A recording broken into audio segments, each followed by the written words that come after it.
السلام علیکم ورحمۃ اللہ وبرکاتہ۔ ڈیلی ون پیج کے شعبے سے آج کا پیج نمبر ہے 327، سورۃ الانبیاء، آیت نمبر 58 سے لے کر 72 تک۔ اعوذ باللہ من الشیطان الرجیم فَجَعَلَهُمْ جُذَاذًا إِلَّا كَبِيرًا لَهُمْ لَعَلَّهُمْ إِلَيْهِ يَرْجِعُونَ۔ گزشتہ صفحے سے جڑتے ہیں۔ ابراہیم علیہ السلام نے قسم کھا کر کہا تھا کہ وَتَاللَّهِ لَأَكِيدَنَّ أَصْنَامَكُمْ بَعْدَ أَن تُوَلُّوا مُدْبِرِينَ۔ جب تم اس مجلس سے چلے جاؤ گے تو تمہارے بتوں کے ساتھ ضرور میں کوئی تدبیر کرتا ہوں۔ چنانچہ یہ لوگ، کوئی تہوار کا دن تھا، جشن تھا، سارے کے سارے چلے گئے، بت خانہ خالی تھا۔ تو اسے غنیمت جان کے آپ بت خانے میں جا کر فجعلہم، انہیں کر دیا جذاذا، ٹکڑے ٹکڑے، پارا پارا، الا کبیر اللہ، ہاں مگر ان کا جو بڑا تھا نا اسے چھوڑ دیا۔ کیوں چھوڑا؟ لعلہم الیہ، تاکہ لوگ اپنے بڑے بت کی طرف رجوع کریں۔ یہ ترکیب اور تدبیر کی تھی ابراہیم علیہ السلام نے۔ اب جب قوم اپنے جشن سے، تہوار سے واپس آئی معبد خانے میں یا بت خانے میں، تو حیرت ہوئی انہیں، اور حیرت کے ساتھ ساتھ غصہ بھی۔ تو وہ حیرت ان کی اور غصہ سنیے گا۔ قالوا من فعل هذا بآلهتنا إنه لمن الظالمين۔ بولے کہ یہ کس نے کیا ہمارے معبودوں کے ساتھ؟ یہ تو حیرت ہوئی، یقیناً یہ تو بڑا ظالم شخص ہے، یہ غصہ ہوا۔ تو ابراہیم علیہ السلام کی وہ بات قسم کھا کر سارے لوگوں نے تو نہیں سنی تھی نا، تو جنہوں نے سنی تھی اس میں سے کچھ گویا ہوئے۔ قالوا سمعنا فتى يذكرهم يقال له ابراہیم۔ فتن جوان، جس کی جمع آئی تھی سورۃ الکہف میں فتیۃ آمنوا، ہے نا جماعت۔ تو یہاں بولے کہ ہم نے سنا ہے ایک جوان لڑکے کو، یذکرهم، ان کی بات کرتا تھا بتوں کی، اسے کہا جاتا ہے ابراہیم۔ اب جب یہ قوم نے سنا تو قوم گویا ہوتی ہے۔ قالوا فأتوا به على أعين الناس لعلهم يشهدون۔ فأتوا یعنی آؤ، اور بھی آ گیا، بھی ہی کی ضمیر ابراہیم کی طرف لاؤ اسے، جی۔ اعین الناس یعنی لوگوں کے آنکھوں کے سامنے، مطلب ہے کہ مجمع میں، جہاں لوگ جمع ہوں گے مجمع میں یا لوگوں کے سامنے، تاکہ وہ اسے دیکھیں، کسے؟ ابراہیم کو، کہ کس نے ہمارے بت توڑے ہیں۔ اب یہ کہ کلام پاک کی بلاغت، قصہ مختصر کہ اسے گرفتار کیا، اسے لایا، مجمع میں کھڑا کیا، اب گفتگو ہو رہی ہے۔ قالوا أأنت فعلت هذا بآلهتنا يا إبراہیم۔ بولے کہ کیا تو نے کیا ہے یہ فعلت هذا، یہ توڑنے والا معاملہ ہمارے معبودوں کے ساتھ، اے ابراہیم؟ تو دیکھیں کیسے جواب گو ہوتے ہیں ابراہیم علیہ السلام۔ قال بل فعله كبيرهم هذا فاسألوهم إن كانوا ينطقون۔ بولے کہ بلکہ کیا ہے یہ حرکت، یہ کام بتوں کو توڑنے کا ان کے بڑے نے، ہادا کبیرهم ہادا، اس ان کے بڑے نے، اشارہ بھی کر دیا۔ تو یہاں آپ ذہن میں رکھیے گا اگلے آیتوں کو سمجھنے کے لیے، فعلہ، اس حرکت کو کیا ان کے بڑے نے، ہادا، وہ بڑا تو ایک ہی تھا نا، کہ اسے باقی رکھا تھا، اور وہ جیسے کہ محققین کہتے ہیں کہ وہ توڑنے کا والا جو ان کے ہاتھ میں تھا ہتھوڑا، وہ بھی ہاتھ میں یا گلے میں تھما رکھا تھا۔ تو پوچھئے، اب پوچھئے کس سے؟ یہ اس کو ذہن میں رکھے گا۔ فَاسْأَلُوهُمْ جمع کا صیغہ ہے، اگر وہ بول سکتے ہیں۔ میں اس کی طرف توجہ دلا رہا ہوں۔ توڑا تو ایک بت نے، اس کی طرف اشارہ کیا، لیکن پوچھنے کے لیے اس بڑے بت کا اشارہ نہیں کیا۔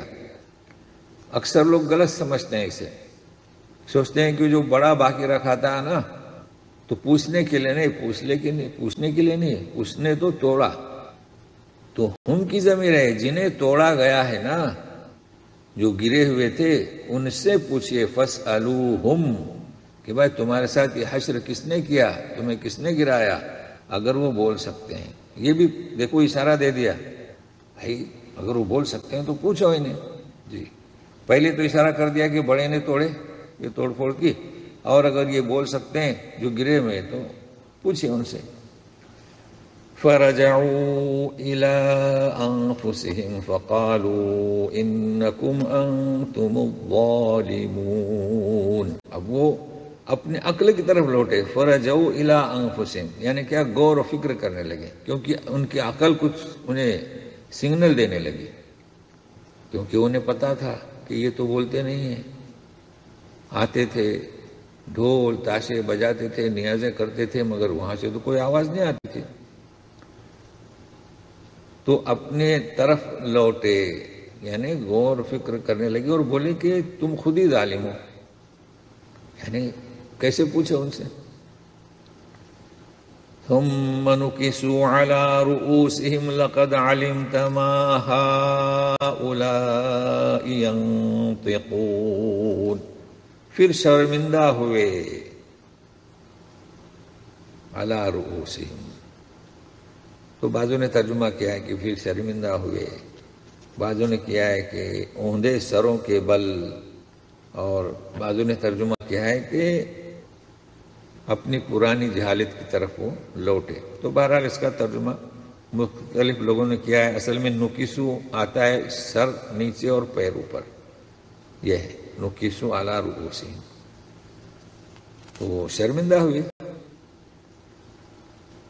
کہ کس طریقے سے انہیں پوچھا جائے اور کیا کہا جائے۔ تو وہ گویا ہوتے ہیں کیا کہ اوندے سر کے بل ہوئے، اور کہ اپنی پرانی جہالت کی طرف لوٹے، اور پھر کیا کہا کہ تم تو جانتے ہو کہ یہ تو بولتے نہیں۔ اب جب یوں کہا کہ یہ تو بولتے نہیں، تو دیکھیے ابراہیم علیہ السلام گویا ہوتے ہیں۔ قال فتعبدون من دون اللہ ما لا ينفعكم شيئا ولا يضركم، تو پھر تم اللہ کو چھوڑ کر کیسوں کی پوجا کرتے ہو جو نہ تمہیں نفع دے سکتے ہیں کچھ بھی، شیئا اور نہ نقصان۔ اُفِّل لَكُمْ وَلِمَا تَعْبُدُونَ مِن دُونِ اللَّهِ أَفَلَا تَعْقِلُونَ۔ تف ہے تم پر اور جن کی تم پوجا کرتے ہو اللہ کو چھوڑ کر، کیا تم عقل سے کام نہیں لیتے؟ یہ تو مکالمہ ہوا ابراہیم علیہ السلام اور ان کے قوم میں، اور وہ تو شرمندہ ہی ہوئے، اپنے سروں کے بل اوندھے گر گئے۔ جی لیکن وہاں پر مذہبی عدالت بھی تھی، جیسے کہ یوسف علیہ السلام کے قصے میں سن چکے ہیں، مذہبی عدالت تھی، خواب کی تعبیر بلانے کے لیے انہیں بھی بلایا تھا، تو یہاں پر بھی مذہبی عدالت تھی۔ وہاں سے فیصلہ صادر ہوا کہ انہیں جلا دیا جائے۔ چنانچہ قصہ مختصر، لکڑیاں جمع کی گئیں، انتظام کیا گیا، بہکایا گیا، لیکن یہ کہ حکم صادر ہوتا ہے، قالوا حرقوه وانصروا آلهتكم ان كنتم فاعلین۔ فیصلہ صادر ہوا کہ اسے جلاؤ اور اسے جلا کر اپنے معبودوں کی مدد کرو اگر تم کچھ کرنے والے ہو۔ چنانچہ ہوا، یہی ہوا۔ اب چھونک دیے گئے تو اللہ تعالیٰ کا حکم ہوتا ہے، قلنا یا نار کونی بردا وسلاما علی ابراہیم، کہا ہم نے کہ اے نار ٹھنڈی ہو جا، کونی کن کونا کونی، چونکہ فیمیل ہے نار اس لیے کونی نہیں تو کن، ٹھنڈی اور سلامتی والی ابراہیم پر۔ اب ٹھنڈی کے ساتھ سلامن بھی آیا ہے، اس کی وجہ کہ محض ٹھنڈا ہونا کافی نہیں، برف کی لادی بھی ٹھنڈی ہوتی ہے، اس پر اگر کسی کو لٹایا جائے اور اوپر ایک لادی رکھ دی جائے تو وہ بھی عذاب کی شکل ہوتی ہے، تو ٹھنڈی ایسے ہو جا، سلامتی ابراہیم پر۔ اچھا، وَأَرَادُوا بِهِ كَيْدًا فَجْعَلْنَاهُمُ الْأَخْسَرِينَ، ابراہیم کے ساتھ تو انہوں نے ارادہ کیا کیا، چال مکر کا، ہم نے انہیں کو نقصان والا بنا دیا۔ ظاہر ہے کہ یہ واقعہ پیش آنے کے بعد ظاہر ہے کہ زبردست واقعہ پیش آیا، انگار سے نکلے ہیں پھر بھی لوگ ایمان نہیں لاتے، ہونا چاہیے تھا نا کہ بھائی چلیے ایک کرشمہ ہوا تو آپ نے ہجرت کرنا ہی مناسب سمجھا، تو اس کا ذکر ہو رہا ہے، ملک شام کی طرف چلے گئے لوط علیہ السلام کو لے کر۔ وَنَجَّيْنَاهُ وَلُوطًا إِلَى الْأَرْضِ الَّتِي بَارَكْنَا فِيهَا لِلْعَالَمِينَ، ہم نے اسے نجات دی اور لوط کو کیسے نجات دی، إِلَى الْأَرْضِ الَّتِي، چلے گئے، یعنی ہجرت کرنے میں بھی اللہ کی توفیق شامل رہی، ورنہ کیسے جا سکتے ہیں جی، ایسی زمین کی طرف کہ اس میں ہم نے برکت دے رکھی ہے سارے جہاں والوں کے لیے، چونکہ سرزمین شام مولد انبیاء ہے، مدفن انبیاء ہے، اور کثرت سے وہاں پر انبیاء والد ہوئے ہیں، تو مزید ایک انعام کا ذکر ہوتا ہے۔ وَوَهَبْنَا نے، چونکہ پہلا واو علیحدہ ہے یعنی اور اینڈ، تو پڑھنے کی سٹائل بس ایسی ہونی چاہیے کہ معلوم ہو کہ ہم اس کے معنی سمجھ رہے ہیں۔ وَوَهَبْنَا لَهُ إِسْحَاقَ وَيَعْقُوبَ نَافِلَةً وَكُلًّا جَعَلْنَا صَالِحِينَ، اور ہم نے عطا کی اسے لہو اسحاق و یعقوب مزید، تو نافلہ کے معنی ہوتے ہیں مزید، چونکہ نفل نماز ہم کہتے ہیں نا جو 5 وقتہ فرائض وہ سنن کے علاوہ ہوتی ہے، وہ زیادہ وہ اپنی طرف سے پڑھتے ہیں، تو ہم کوئی کہتا ہے زیادہ، کوئی کہتا ہے مزید،